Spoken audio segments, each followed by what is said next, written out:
UP board class 10th subject math exercise 1.1 का ये question number 3 है। इस क्वेश्चन में कहा गया है कि किसी परेड में 616 सदस्यों वाली एक सेना की टुकड़ी को 22 सदस्य वाले एक आर्मी बैंड के पीछे मार्च करना है। दोनों समूहों को समान संख्या स्तंभों में मार्च करना है। उन स्तंभों की अधिकतम संख्या क्या है जिनमें वे मार्च कर सकते हैं। तो यहाँ से 616 सदस्यों की एक टीम है और एक दूसरी टीम है जिसमें 32 सदस्य हैं। तो इस टीम को इसके पीछे मार्च करना है, लेकिन स्तंभ इसमें जितने हैं उतने स्तंभ इसमें होने चाहिए।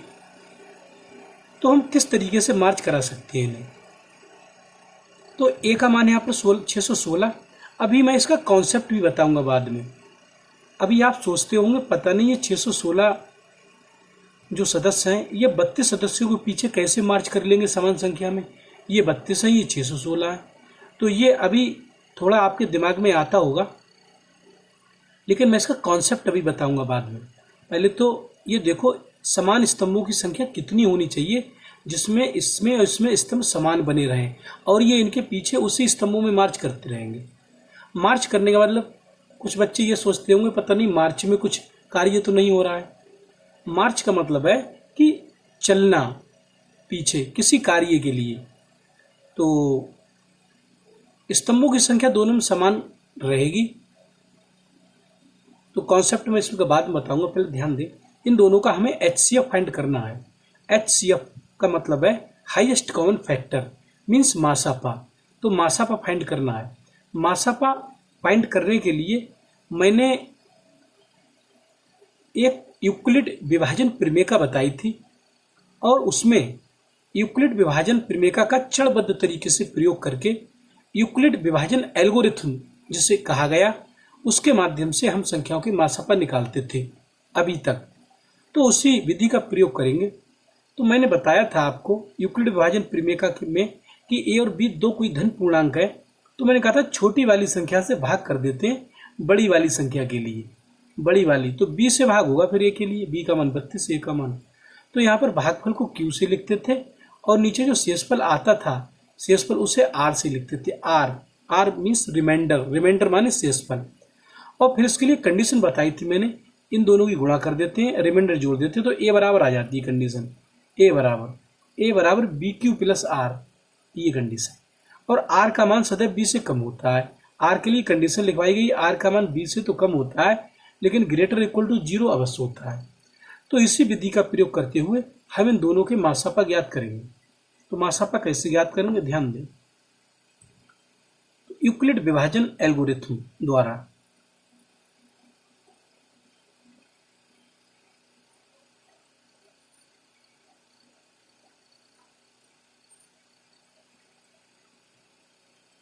यूक्लिड विभाजन एल्गोरिथम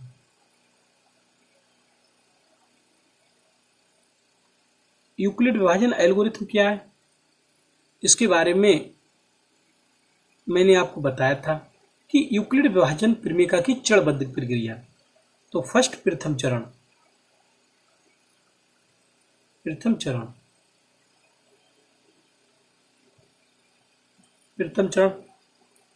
में a बराबर BQ प्लस r, यही तो होती है यूक्लिड विभाजन प्रमेय का। और r के लिए कंडीशन होती है r is less than b greater and equal to 0। तो चाहे यहां से देख लें या यहां अगले लिख दें, लिख भी सकते हैं इसमें। तो इसमें a का मान कितना है। अब मैं इधर थोड़ा रफली कार्य बता रहा हूं, इस चीज पर विशेष ध्यान दें जो रफ कार्य समझाया जा रहा है यहाँ। 32 से भाग करना है, 32 से भाग करना है 616 के लिए।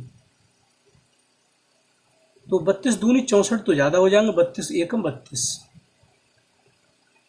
11 में से 2 घट जाएंगे तो 9, और इधर 5 में से 3 घट जाएंगे आपके तो 2 बचेंगे। 6 और बचे अभी। अब इसमें बार भेजेंगे तो इसमें करीब नेमा बार पहुंच जाएंगे। 9 दूनी 18 और 9 3 27 और 1 28, 16 में से 8 घट जाएंगे तो 8, तो इसमें शेषफल आ गया, ये घटा दिए इधर, ये घटा दिए थे, तो शेषफल 8 आ गया।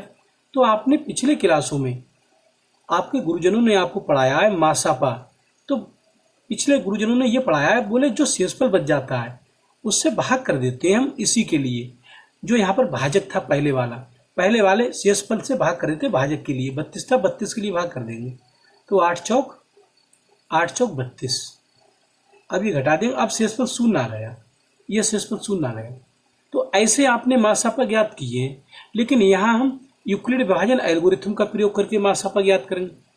तो इसका प्रथम चरण, तो प्रथम चरण ये था, देखो यहाँ से प्रथम चरण में 616 के लिए भाग हुआ था, तो क्वेश्चन यहाँ तक कंप्लीट हुआ था। यहाँ तक जब इसे भाग किया गया था तो इसमें शेषफल 8 बचा था, तो यही लिखेंगे ए का मान। मैंने ये भी बताया पीछे, ए बड़ी संख्या होती है, बड़ी संख्या की ए का मान 616, तो यहाँ पर 616 बराबर बी का मान, बी ये होता है ये जिससे भाग करते हैं, जैसे ये बी है तो बी के स्थान पर लिख देंगे 32 इंटू क्यू। क्यू पहले चरण में जो भागफल आता है, मैंने बताया था बी ए क्यू, तो क्यू भागफल होता है, तो क्यू भागफल 9 है, 19 है इसमें, तो यहाँ 19 लिख देंगे, प्लस आर शेषफल बचता है आर। तो जब पहले 616 में भाग किया था तो शेषफल बचा था 8 बचा था शेषफल, तो यहाँ लिख दे रहे हैं शेषफल के स्थान पर 8, क्योंकि जो रिमाइंडर बचता है वही शेषफल होता है, 8 बचा था शेषफल जब इसमें भाग किया था। तो ये प्रथम चरण कंप्लीट हुआ। अब सेकंड में द्वितीय चरण,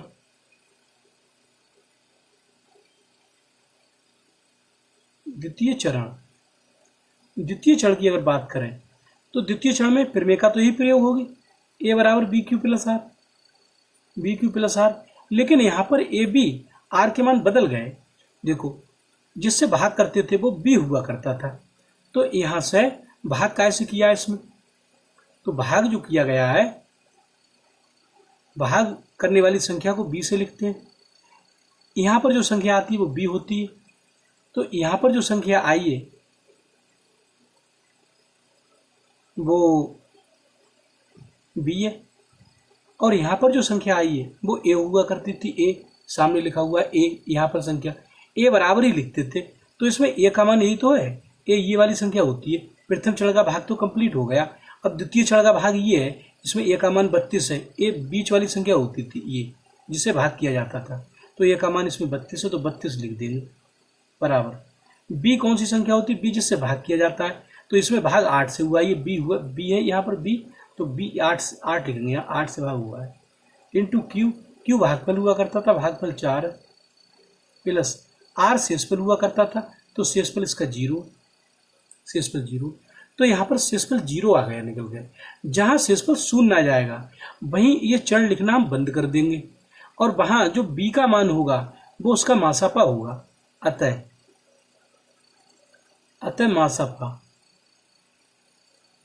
मासापा कितना होगा 8, तो स्तंभों की संख्या 8 होगी यहाँ पर, इसलिए स्तंभों की संख्या स्तंभों की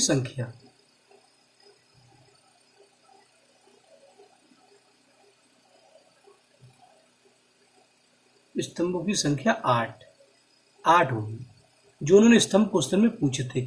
अब इसका कॉन्सेप्ट समझो क्या है। अब यदि 632 है, 32 को 8 स्तंभों में हम बांट दें, 1 2 3 4 5 6 7 8 स्तंभ बना दिए हमने, तो इस स्तंभ में 4 व्यक्ति होंगे, इस 1 2 3 4 व्यक्ति इसमें, 4 व्यक्ति इसमें, 4 व्यक्ति इसमें, 4 व्यक्ति इसमें, 4 इसमें। ये कॉन्सेप्ट समझो इसका, ये कॉन्सेप्ट बता रहा हूँ, 4 इसमें और 4 व्यक्ति इसमें, 4 व्यक्ति इसमें, तो ये आराम से चलते रहेंगे, चारों व्यक्ति इधर के लिए आराम से, ये 8 लाइनों में चलते रहेंगे, 8 लाइनों में चलते रहेंगे, 8 लाइनों में ये इधर चलते रहेंगे 8 लाइनों, तो 8 चौक 32 व्यक्ति पूरे हो गए। इन्हीं के पीछे मार्च करना था, किन्हें, 616 व्यक्तियों वाला। तो 616 इनकी भी हम 8 ही लाइनें बनाएंगे। अब 8, ये मासापा का मतलब ये दोनों में कॉमन होगा, इसमें भी 8 तो उसमें भी 8, तो उसमें अगर 8 होगा, इसमें अगर 8 होगा, तो 8 में फिर कितने जो है आपके सदस्य लगाने पड़ेंगे, इसमें कितने सदस्य लगाने पड़ेंगे, इसमें भी घूमना है। 8 इसके लिए बनाने, 616 के लिए, 616 के लिए 8 बनाने, 8 तो ये देखो इन्हीं के पीछे रहेंगे। और इसमें एक में टुकड़ी में व्यक्ति कितने होंगे, 616 के लिए भाग करे ले रहे हैं, 616 के लिए भाग करे ले रहे हैं, 8 से भाग करे ले रहे हैं, 8 से। तो 8 सत्ते 56, 8 सत्ते 56, कितने बचे, 11 में से 6 गए 5 और इधर 6, 8 सत्ते 56। तो इसमें ऐसे 77 व्यक्ति होंगे, ऐसे 77 व्यक्ति, 77 इसमें होंगे, 77 इसमें होंगे, 77 इसमें होंगे, 77 व्यक्ति होंगे इनमें। तो 77 अट्ठे 8, 616 हो जाएंगे आपके, 8 सत्ते 56, 8 सत्ते 56 और 5 61 हो जाएंगे। तो ये इन्हीं के पीछे तो मार्च करते रहेंगे, इनके पीछे मार्च करते रहेंगे इन्हीं के। ये भी, इसमें भी 8 स्तंभ बन गए और इसमें भी 8 स्तंभ बन गए। वो अलग बात है, इसमें एक स्तंभ में अवयवों की संख्या 4 है, तो इसमें एक स्तंभ में अवयवों की संख्या 77 हो जाएगी, लेकिन मार्च तो इन्हीं के पीछे करते रहेंगे। तो ये लॉजिक था इसका, ये क्वेश्चन का कॉन्सेप्ट था। तो इस क्वेश्चन के कॉन्सेप्ट में हमें पता चल गई कि 8 स्तंभ बनाने पड़ेंगे हमारे लिए। तो ये 616 व्यक्ति इन 32 व्यक्तियों के पीछे ही मार्च करते रहेंगे। तो ये चीज थी। तो मैं समझता हूं अब ये क्वेश्चन कॉन्सेप्ट तरीके से भी समझ में आ गया होगा। तो इस वीडियो में इतना ही। मेरी वीडियो को देखते रहें और मैं आपको वीडियो समझाने में पूरी सावधानी और जबरदस्त तरीके से समझाने की कोशिश कर रहा हूं। इसलिए जब भी आप वीडियो देखें तो पूरी वीडियो देखें। यदि आपने वीडियो को शुरू में देखा, उसके बाद वीडियो को अगले बढ़ा दिया, तो आपको इसका कॉन्सेप्ट क्लियर नहीं होगा, क्वेश्चन समझ में नहीं आए। तो इसलिए वीडियो को पूरा देखें और यदि अच्छा लगे, आपको लग रहा है कि सर जी ने कुछ समझाया है और हमारी समझ में आ गई ये बात, तो लाइक करें। और यदि आपका मन नहीं करना लाइक करने का तो ना करें। आपको लगता है सर जी ने कुछ पढ़ाया, इससे पहले हम इस चीज को नहीं जानते थे और अब पढ़ाने के बाद हमें ये चीज आने लगी, तो चैनल को सब्सक्राइब करें और वीडियो को लाइक करें। तो आज की इस वीडियो में इतना ही। धन्यवाद।